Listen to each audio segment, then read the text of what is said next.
Assalamualaikum warahmatullahi wabarakatuh. Ada yang membuat pernyataan yang kemudian juga dinyatakan kepada saya. Ia menyebutkan bahwasanya Kiai Haji Imaduddin Utsman Al-Bantani bukan pakar nasab. Dia minta tanggapan saya. Ya iya dong, saya sepakat dengan Anda bahwasanya Kiai Haji Imaduddin Utsman Al-Bantani itu bukan pakar nasab. Beliau adalah seorang ulama yang coba mempertanyakan. Ada sekelompok orang yang mengaku-ngaku bahwasanya mereka merupakan ahlul bait, mengaku-ngaku bahwasanya mereka adalah zuriat Nabi. Bahkan di antara mereka ada yang dengan arogansinya menunjuk dirinya dalam darah aneh ini ada darah Nabi, lalu bersikap arogan kepada umat. Seakan-akan mereka menjadi warga agama kelas 1. Mereka adalah kelas tertinggi, kasta tertinggi. Seolah-olah di dalam Islam ini mereka memiliki hak istimewa. Lalu mereka merendahkan orang lain dengan alasan orang lain itu ahwal. Orang lain itu orang biasa. Hal-hal yang bersifat sangat kontradiktif dengan akhlak Rasulullah Sallallahu Alaihi Wasallam. Maka sebagai seorang ulama, Kiai Imad memiliki integritas terhadap keilmuan.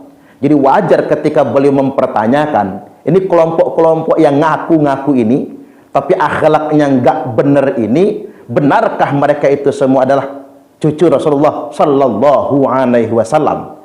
Kita sebagai umat Nabi, semua umat Islam yang ada seantero dunia internasional ini jadi bertanya-tanya, pantaskah mereka-mereka itu mengaku sebagai zuriat Rasulullah Sallallahu Alaihi Wasallam? Kalau mesti kita akui, mengapa kita dihadapkan dengan akhlak yang sebaliknya, perangai buruk yang tidak sejalan dengan akhlak Rasulullah Sallallahu Alaihi Wasallam? Maka sebagai sebuah sikap ilmiah, bukan sebagai sikap emosional, maka Kiai Imad coba mempertanyakan itu semua. Beliau kemudian meneliti berdasarkan catatan kitab nasab. Ternyata Ubaidillah yang diklaim tersebut sebagai datuk mereka, Ubaidillah bin Ahmad Al-Muhajir, sama sekali tidak tercatat di masa-masa awal sebagai anaknya atau putranya Imam Ahmad. Tiba-tiba nama Ubaidillah ini muncul di abad ke-10 Hijriah. Coba bayangkan, sadarlah kepada kaum muslimin yang ada di Indonesia. Ayo kita melek, mari kita dengarkan. Mengapa Ubaidillah bin Ahmad nama itu baru muncul di pohon nasab pada abad ke-10 Hijriah? Jadi selama 5 abad setengah, hampir 6 abad lamanya tidak ada nama ini. Tiba-tiba di kemudian hari ada yang mencangkokkannya di pohon nasab, lalu mengklaim itu datuk mereka. Lalu dengan pongahnya mereka menunjuk mereka adalah keturunan Nabi sebagai ahlul bait dan zuriat Nabi. Ini saja mestinya sudah membuat kita semua sadar. Mereka tak pantas mengaku sebagai anak cucu Nabi. Karena mengapa? Berdasarkan bukti manuskrip, ternyata nama datuk mereka baru dicantumkan pada abad ke-10 Hijriah. Jadi wajar kalau Kiai Imad dan mungkin semua yang punya integritas terhadap ilmu pengetahuan, mungkin semua ulama akan bertanya dengan pertanyaan yang sama. Sejak kapan Ubaidillah bin Ahmad muncul sebagai salah satu keturunan? Dan ini adalah pertanyaan yang sangat ilmiah, dan kita semua punya kewajiban mempertanyakan itu. Alasannya mengapa? Karena kita semua merupakan umat Rasulullah Sallallahu Alaihi Wasallam. Kemudian yang kedua, kalaupun tidak bisa membuktikan berdasarkan catatan pohon nasab, kita masih berbaik sangka. Oke, kalaupun memang mungkin mereka adalah keturunan Nabi, silahkan tes DNA. Siapa yang bisa memungkiri tes DNA ini? Mengapa kemudian Kiai Imad dan ulama-ulama yang lain menganjurkan tes DNA? Ini bagian dari berbaik sangka dengan kelompok-kelompok tersebut yang mengaku-ngaku sebagai zuriat Nabi. Kita masih ingin berbaik sangka, kendati pun tidak ada catatan, kendati pun di pohon nasab itu baru muncul di abad ke-10, kita tetap ingin berbaik sangka. Sangat mungkin, mungkinkah mereka merupakan keturunan Nabi? Oke, sekarang tes DNA. Tapi ternyata tes DNA pun tidak mau dijalani. Jadi tak salah Ketika Kiai Imad membuat sebuah penegasan berdasarkan pandangan ilmiah, menurut integritas moral ilmiah, beliau menetapkan Ba'alawi bukan zuriat Nabi. Dikarenakan tidak ada catatan kitab nasab yang bisa mengkonfirmasinya, terutama kitab sezaman, dan yang kedua, mereka tak berani tes DNA. Nah, bagi kita semua, umat Islam yang ada di seantero dunia internasional, memang cukup lelah memperdebatkan persoalan nasab ini. Tapi cukuplah sebetulnya kita menjadi umat Nabi. Kita menjadi umat Nabi, kita belajar untuk mendalami ajaran Nabi, dan kita berusaha untuk meneladani akhlak Rasulullah Sallallahu Alaihi Wasallam. Dikarenakan Islam merupakan agama akhlak. Ad-dinu husnul khuluq. Islam ini adalah agama akhlak. Dan yang paling jelas bagi kita semua, yang membuat kita bertakwa, yang membuat kita istimewa di hadapan Allah, bukan nasab, bukan harta dan kedudukan. Inna akramakum indallahi atqakum.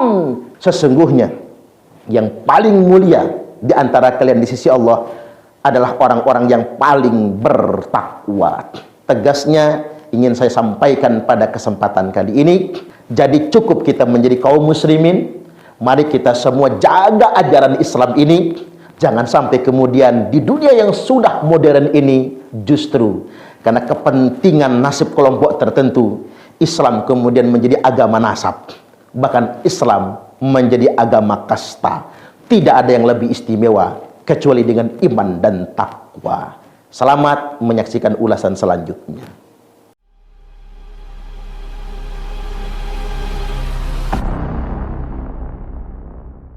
Assalamualaikum warahmatullahi wabarakatuh. Sampai hari ini belum ada yang bisa mematahkan argumentasi dan penelitian Kiai Haji Imaduddin Utsman Al-Bantani atau Kiai Imad mengenai terputusnya nasab para habaib di Indonesia. Alih-alih mereka membantah, malah mereka melakukan pembusukan, framing negatif terhadap Kiai Imad. Berseliweran konten di media sosial, ada yang menyebut ini kiai munafik lah, ada yang menyebut kemudian benci habaib, benci ahlul bait. Mereka menyebarkan framing-framing negatif bahwasanya orang-orang yang menasihati mereka ini adalah para pembenci ahlul bait. Lalu mereka ancam matinya nanti su'ul khotimah. Lalu mereka kemudian ancam bakal masuk neraka. Lalu kemudian mereka berargumentasi orang yang benci habaib itu mungkin anak hasil zina dan lain sebagainya. Ini luar biasa.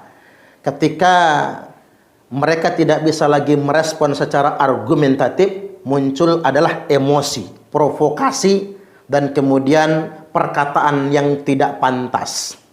Padahal sebetulnya apa yang dilakukan oleh Kiai Imad dan ulama-ulama yang lainnya sama sekali tidak menghina mereka.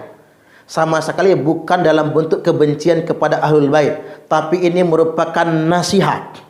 Karena yang disampaikan argumentatif semua, ada datanya, ada sumber kitabnya, dan ini bersifat ilmiah.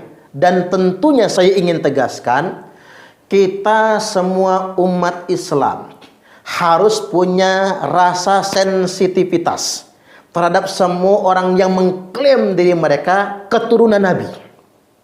Nabi itu Nabi kita loh, kekasih Allah. Jadi kalau ada orang yang mengklaim diri mereka adalah keturunan Nabi, nasab mereka tersambung dengan Nabi, mereka yang mengaku tersebut punya kewajiban untuk melakukan pembuktian. Tidak boleh dong sembarang mengaku-ngaku. Kalau ngakunya begini boleh, saya Suparman, ngaku anak bapak saya Suparman bin Abdul Karim, itu mah nggak perlu pembuktian, orang tahu bapak saya Abdul Karim. Udah jelas kan? Kalau itu mah nggak butuh pembuktian, orang sudah pada tahu. Ketika si fulan ngaku saya anaknya si A, kita nggak perlu bertanya sama dia, kamu tes DNA lah, kamu buktikan dulu. Entah dia bohong entah tidak, kalau dia ngaku bapaknya itu adalah si A misalnya, hak dia, nggak jadi masalah itu. Apalagi orang sekampung juga nggak tahu bapaknya memang si A. Ini persoalannya bukan seorang anak mengakui siapa bapaknya. Bukan seorang anak yang mengakui siapa kakeknya, kan itu masih dekat. Tapi orang yang mengaku dzurriyyat Rasulullah sallallahu alaihi wasallam. Nggak boleh sembarang-sembarang mengaku dan kemudian mengklaim. Nggak boleh. Dia harus melakukan pembuktian. Jadi apa yang dilakukan oleh Kiai Imad ini adalah saking cintanya beliau dengan Islam. Tidak boleh kemudian ada orang yang mengaku sangat Islam, lalu kemudian sangat arogan mengatasnamakan nasab. Apa yang dilakukan oleh Kiai Imad menurut saya sangat cintanya beliau kepada Rasulullah sallallahu alaihi wasallam, sebagaimana kecintaan para ulama salafus salih, sebagaimana kecintaan para ulama ahlu sunnah wal jamaah. Ketika ada sekelompok orang mengaku-ngaku sebagai zuriat Nabi, mereka kemudian melakukan penelitian dan meminta pembuktian, benarkah mereka benar-benar zuriat Nabi. Itu semua adalah bentuk kecintaan sebetulnya. Dan apa yang dilakukan Kiai Imad bukan cuma bicara, beliau melakukan penelitian. Bahwasanya di kitab nasab di abad ke-5 dan ke-6 Hijriyah, salah satu yang menjadi rujukan utama beliau adalah Asy-Syajaratul Mubarakah karya Imam Fakhrur Razi. Sama sekali tidak tercantum yang bernama Imam Ubaidillah sebagai putranya Imam Ahmad bin Isa. Di mana Imam Ubaidillah ini diklaim memiliki anak yang bernama Alwi sebagai nenek moyangnya kaum Ba'alawi yang ada di Indonesia ini. Ternyata ketika dikonfirmasi dengan literatur, nama ini nggak ada sama sekali. Tiba-tiba 5 abad kemudian muncul yang bernama Imam Ubaidillah. Ketika kemudian kita mempertanyakannya, ini adalah bentuk kecintaan kepada Islam itu sendiri. Bentuk kecintaan kepada Nabiullah Muhammad sallallahu alaihi wasallam. Makanya saya merekomendasikan, menyarankan kepada Rabithah Alawiyah mending tabayun langsung dan kemudian membuktikan apakah nasab mereka benar-benar tersambung kepada Rasulullah sallallahu alaihi wasallam. Dan yang sangat saya sesalkan adalah ada oknum-oknum Habib yang mengklaim diri mereka ahlul bait. Nunjuk diri ahlul bait saja sudah merupakan sebuah kedustaan sebetulnya. Coba orang-orang yang hari ini mengaku ahlul bait, itu kan sudah merupakan sebuah kedustaan. Wong sekarang nggak ada lagi ahlul bait kok. Lantas kemudian umat Islam pribumi ini yang mengkritik, mengingatkan mereka. Mereka klaim membenci ahlul bait. Mereka ancam matinya su'ul khotimah. Subhanallah, kok ada yang searogan itu ya? Benar-benar arogan. Padahal mereka memang bukan ahlul bait. Ngaku ahlul bait saja sudah bohong loh. Dan untuk mengaku dzurriyyat, yang kedua, untuk mengaku dzurriyyat itu pun butuh pembuktian. Nah, yang dilakukan oleh Kiai Imad adalah buktikan dulu kalau Anda semua dzurriyyat. Pertama, jangan ngaku ahlul bait. Yang kedua, kalau memang dzurriyyat, buktikan dulu dengan kitab nasab. Bahkan kalau bisa tes DNA untuk mengukur akurasinya. Benarkah Anda semua adalah dzurriyyat Nabi? Dan kalaupun dzurriyyat kan jelas nasihatnya. Allah Subhanahu wa taala telah berfirman, A'udzubillahi minasyaitonir rajim. Walladzina amanu wattaba'athum dzurriyyatuhum biimanin alhaqna bihim dzurriyyatahum. Sudah jelas kalau memang dzurriyyat, dia akan mendapatkan kemuliaan sebagaimana leluhurnya. Syaratnya mutaba'ah, ngikut. Ini ada orang yang mengklaim mereka dzurriyyat Nabi, tapi akhlaknya bertentangan sama Nabi. Tidak mutaba'ah Nabi, nggak ngikut Nabi, nggak nyontoh Nabi. Ini kan nggak pantas mereka mengaku dzurriyyat Nabi, kalau akhlak mereka saja tidak pantas. Kemudian yang berikutnya yang membuat Kiai Imad sampai membongkar ini semua, ada argumentasi beliau begini. Kalau para habib yang mengaku dzurriyyat Nabi tersebut, mereka mengajak kita taat kepada Allah, ngajak sholat, ngajak kita damai, menghargai para ulama, warasatul anbiya. Kan wali songo itu ulama warasatul anbiya. Ulama-ulama yang hari ini para kiai-kiai pondok, walaupun mereka kiai-kiai pribumi, tapi mereka ulama pewaris para nabi. Menghargai ulama, itu ada nilai manfaatnya. Ngajak kita semua taat kepada negara, loyal kepada pemerintah yang sah, itu ada nilai manfaatnya. Tapi ketika ada orang yang mengaku habib, mengaku dzurriyyat Nabi, tapi merendahkan ulama pribumi, merasa mereka lebih mulia dari orang lain, seakan-akan Islam ini agama kasta, mereka warga agama kelas 1 dan kita yang pribumi ini warga agama kelas 2. Inilah yang menjadi alasan kita mempertanyakannya. Mereka malah memprovokasi, malah mengajak umat ini nggak percaya sama presiden, melawan pemerintah yang sah. Maka kata Kiai Imad, kita wajib mempertanyakan, benar tidak mereka itu dzurriyyat, keturunan Nabi. Dan satu hal lagi yang perlu saya ingatkan, sebutan Habib itu kan bukan buat dzurriyyat Nabi. Yang terkenal dzurriyyat Nabi disebut Sayyid dan Syarif, wanita syarifah, tidak disebut sebagai Habib. Habib itu adalah tradisi Yaman. Ulama dipanggil Habib. Kalau Indonesia itu kalau ulama dipanggil Kiai. Kiai nggak ada di Arab, Kiai nggak ada di Yaman, Kiai bahkan nggak ada di Malaysia. Kiai adanya ya di Indonesia ini. Kearifan lokal kita. Kiai adalah ulama yang dicintai oleh umat, yang santrinya ribuan, bahkan santrinya sudah banyak yang jadi kiai juga, kita nyebutnya kiai. Ini Indonesia. Nah di Yaman, ulama disebut Habib. Mengapa dia disebut Habib? Dia mencintai dan dicintai sekaligus. Jadi yang namanya Habib itu adalah ulama yang menebar cinta dan kasih sayang, dan dia juga dicintai. Sekarang ada orang yang ngaku Habib tapi provokasi, maki-maki, ngajak kita membenci. Gak pantas disebut Habib. Apalagi anak-anak baru kemarin sore ngaji aja belum jelas. Kadang-kadang masih muda, belum ada pengalaman minta dipanggil Habib misalnya, enggak pada tempatnya. Jadi enggak pantas sama sekali. Tapi walaupun saya ingin ingatkan bahwasanya yang mendistorsi kemuliaan Habib itu hanya oknum. Masih banyak ulama-ulama, Habib-Habib yang berakhlak mulia. Saya ambil contoh misalnya Profesor Dr. Habib Quraisyah. Ilmu beliau mumpuni dan beliau sangat akademis, beliau sangat bermoral dan berakhlak. Ulama-ulama yang memang karismatik, yang betul-betul mencintai umat. Karena mereka mencintai umat, pantas dong kalau kita cinta juga sama mereka. Itulah yang disebut dengan Habib, mencintai dan dicintai. Ada ulama internasional, Habib Umar bin Hafiz, kemudian Habib Ali Zainal Abidin Al-Jufri. Mereka menebar cinta seantero dunia internasional. Wajar dong mereka disebut Habib. Wong mereka menebar cinta bukan cuma buat umat Muslim, umat Kristen juga, umat Katolik juga, Hindu, Buddha dan lain sebagainya, saling bersama, saling mencintai satu sama lainnya. Jadi sekali lagi, ini cuma himbauan moral dari saya. Apa yang dilakukan Kiai Imaduddin Utsman Al-Bantani adalah bentuk kecintaan beliau terhadap Islam, dan yang kedua bentuk kecintaan beliau kepada Nabi dan kepada Ahlul Bait Nabi dan kepada dzurriyyat Nabi agar bersih dari sekedar orang yang mengaku-ngaku saja. Dan sampai detik ini penelitian Kiai Haji Imaduddin Utsman Al-Bantani belum terbantahkan sama sekali.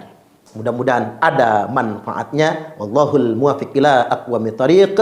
Wassalamualaikum warahmatullahi wabarakatuh.